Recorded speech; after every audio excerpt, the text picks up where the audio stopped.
Good morning, good afternoon, good evening, wherever you're watching this from. This is my Southampton versus Liverpool match preview for the game on Sunday. Obviously, the international break is now finished for the rest of the year and will return in March time. And now it's an onslaught of Premier League games now from November till March time. As we do play host to Botany, we are away to Botany Southampton, and we do play them in a couple of weeks' time in the Carabao Cup as well, away from home as well. So, yeah, complete contrast between the two teams. Southampton bottom of the table, while Arne Slot's top of the league, 5 points here at the moment. Can't ask for a better start, can you, to the Arne Slot era at the moment. And but this is how Southampton have started. They started with a 1-0 defeat away at Newcastle, a 1-0 defeat to Nottingham Forest, a 5-3 win over Cardiff in the EFL Cup, crazy game, a 3-1 defeat away to Brentford, a 3-0 defeat at home to Man United. Obviously, they defeated Everton in the EFL Cup, a 1-1 draw with Ipswich, a 3-1 defeat away to Bournemouth, a 3-1 defeat away to Arsenal, a 3-2 defeat at home to Leicester, where I think Southampton were 2-0 up in that game as well. And Leicester competed the comeback. A 1-0 defeat to Man City. Surprising it was only 1-0, wasn't it? I thought it would have been more. A 3-2 win over Stoke in the AFL Cup. A 1-0 win over Everton. And a 2-0 defeat away to Wolves. Which means the league table going into this weekend, the return of Premier League action this weekend, means we have 5 points here above Man City and 9 points here above Arsenal. By the way, Arsenal, some Arsenal fans who say they were still in the title race. Well, if that's the case, then Chelsea, Nottingham Forest, and Brighton, Fulham, Newcastle, Aston Villa, they must be all still be in the title race then, if Arsenal's still in it. And but I'm not trying to play games with Arsenal fans, because some Arsenal fans, especially what's his name, Babs. To be honest, I don't know Babs from the bar up, to be honest with you. But it does look like he has a bit of a. He looks like he has a condom on his head, doesn't he? If I am done with Poogle. And but that's his opinion. He's on AFTV for a reason. That's what they do. To try and get controversial people on there with controversial opinions, blah blah blah. Or DR Sports, whatever it is. But we know what they are. We know what AFTV are. To be honest, we know what they are. And the only real Arsenal fans I listen to. Shout out to you, Dunner, and probably a Northside as well. And obviously Bobby from the Full Time Sports Network as well. Even though Ye Dunner does have a bit does have some controversial opinions, which I don't agree with, but I respect it. To be fair. And but yeah, for me, in terms of Arsenal, they would need Liverpool. They would need Liverpool to use 3 games. They would need Man City to keep using as well, keep dropping points. I don't see that happening. So yeah, I think Arsenal are out there. I don't think Chelsea win it either. Despite Chelsea are above Arsenal, I just think Chelsea. I think top 4 is a good start for Chelsea. In terms of the good progress, under Maresca, getting the top 4. The next season, who knows, the may challenge, or the season afterwards, the may challenge as well. And but yeah, Chelsea definitely much better than that season, definitely. But yeah, still too early for them to be in a title race. Well, I never thought we would be in a title race, to be fair. But look at the way we started the season, and it shouldn't really be a shock, should it? Because let's be real, we still got players who have won the Premier League and they're knows what it takes to win the Premier League, so it shouldn't really be a shock that we're up there, to be honest with you. And but Arsenal, Man City, again, you have to say they probably got tough games this weekend. Arsenal at home to Nottingham Forest, Man City at home to Spurs. So again, it could be another opportunity for Liverpool all of a sudden to open up another gap. Open up another gap.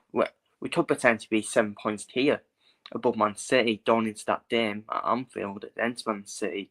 Obviously not this week, but next weekend. And you think to yourself, beat Man City, you're pretty 10 points here.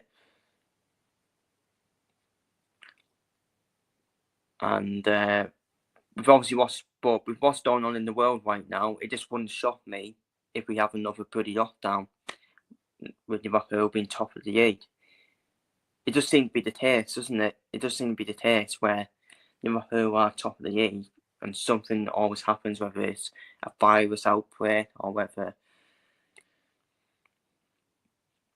something else happens in the world as well, which could potentially happen.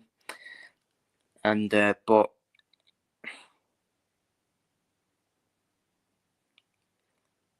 yeah, that's a stone off topic. And but yeah, I'm still staying humble at the moment. I still think Man City. I'm probably compared to Arsenal fans then, where I'll just say, well, Man City are our only threat, which is true. It's just the facts. Let's be real. And but Southampton are bottom of the table, of course, and we do have the more winnable game this weekend, the more easier game this weekend. So, bit of a spoiler from predictor. I don't expect us to have any problems against Southampton, but it is bottom of the league versus top of the league. Anything can happen in football.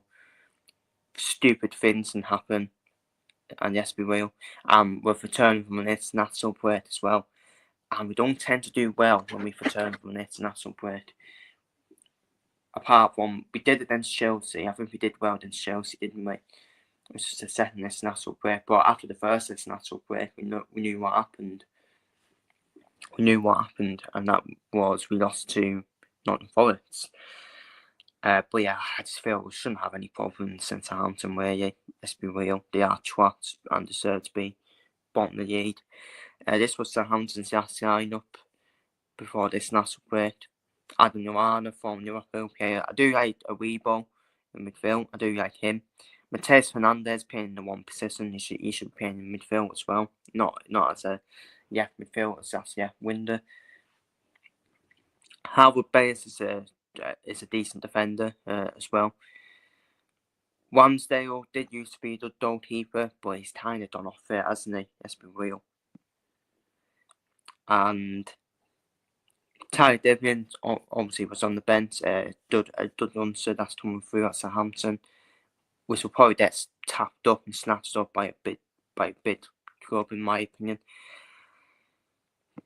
But in terms of the lineup, I'll go for the game against Southampton. Bear in mind, we do have Real Madrid. We do have Real Madrid after Southampton in midweek. And of course, next week is a big week for Liverpool because we've got Real Madrid at home, and we've got Manchester City at home. So I feel there'll be a few changes. I feel we can be safe and make a few changes in Southampton and still win the game. Yeah, I think Simitis will come in for Robertson. I think Connor Praddy will come in as well, right back. I think Praddy will come in anyways because we don't know if Trent's going to be back. Yeah, it would be a bit hell of a coincidence Trent Alexander-Arnold decides to return against Real Madrid, wouldn't it? After being linked with Real Madrid as well. And Terho will start in goal. Again, it all depends on Alisson. Apparently, all the players should be back after Southampton then. All the Inter players should be back. Alisson, Trent, Jota, and Javier should all be back after Southampton then. But again, there'll be more coming off the bench, won't there? Maybe apart from Morrison. And but yeah, Cronberg, McAllister's two midfielders. I think Nunes will start up front, Dapo on the left wing, Sam on the right wing, and I think Curtis Jones deserves to keep his place. Our best midfield is Cronberg, McAllister,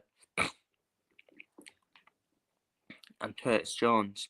I don't care what the Donny Solskjaer fan girls have to say. It's Cronberg, McAllister, Curtis Jones. That's our best midfield. That is our best midfield at all. So, but in terms of my predictions for this weekend, I've done for Leicester 1, Chelsea 2. I reckon that could be. It's one of them. One of them for Chelsea. Could make it hard themselves. 12:30 kick-off as well.